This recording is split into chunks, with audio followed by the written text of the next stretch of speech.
MLA Bhuma అఖిలప్రియకు కృతజ్ఞతలు తెలిపారు నంద్యాల జిల్లా దొర్నిపాడు రైతులు. దొర్నిపాడు కేసీ కెనాల్కు నీళ్లు రావటానికి ఎమ్మెల్యే అఖిలప్రియ కృషి చేశారని వారు తెలిపారు. ఈ సందర్భంగా కేసీ కెనాల్ డిఈ రవీంద్ర మాట్లాడుతూ పంతుల వారీగా కెనాల్కు నీళ్లు వస్తాయని చెప్పారు. అనంతరం కేసీ డిస్ట్రిబ్యూటరీ చైర్మన్ బొబ్బరి వెంకటస్వామి మాట్లాడుతూ రైతులు నీటిని వృధా చేయకూడదని సూచించారు. నీటి ప్రవాహం బాగా తగ్గిపోయింది. అక్కడ మనకు బనకచెర్ల నుంచి వచ్చే వాటర్ కూడా బాగా తగ్గిపోవడం వల్ల మల్యాలలో ఒక మోటార్ నడిపిస్తూ సుంకేసుల నుంచి కొంత నీరును తీసుకుంటూ లాకిన్స్ల దగ్గర 900 క్యూసెక్ల నీటిని తీసుకొని అక్కడి నుంచి మనకి ఇక్కడి వరకు నీరు అందజేయబడుతుంది. మనకు దాదాపు వారం నుంచి మనకు వాటర్ రాలేదు సఫిషియెంట్గా.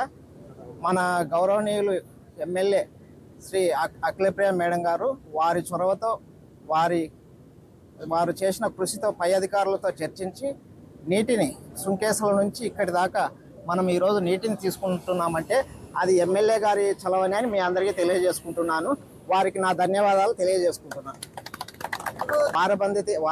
వారబంది పద్ధతి ప్రకారము అందరికీ నీరు అందజేయబడుతుంది. ఇప్పుడు మనకు ఆళ్ళగడ్డకు నిన్న వచ్చింది మన వంతు. నిన్న ఆదివారము మన కేసీ కెనాల్ ఈ గారు వచ్చి 16 లక్షలు. ఈరోజు చివరి ఆయకట్టు చాలా ఇబ్బందుల్లో ఉంది. దాన్ని ఇబ్బందులలో చూసి మన నాయకురాలు మన శాసనసభ్యురాలు గారు గవర్నమెంట్ మీద ప్రెజర్ తీసుకొచ్చి ఈరోజు తుంగభద్ర నుంచి అయితేనేమి ఇక్కడ మల్యాల నుంచి అయితేనేమి నీరు తీసుకురావడం జరిగింది. చివరి ఆయకట్టు వరకు ఆమె పోరాడుతూ రైతుల పక్షపాతిగా నిలుస్తుందని ఈ విధంగా నేను చెప్తున్నాను. భూమా అంటే ఒక భరోసా, భూమా అంటే ఒక ధైర్యం, భూమా అంటే ఒక ఏదైనా కానీ సాధిస్తుంది అనేది ఈరోజు మనకు ఈ చివరి ఆయకట్టు నీళ్ళు వస్తుందంటే అదే మనకు గర్వకారణం.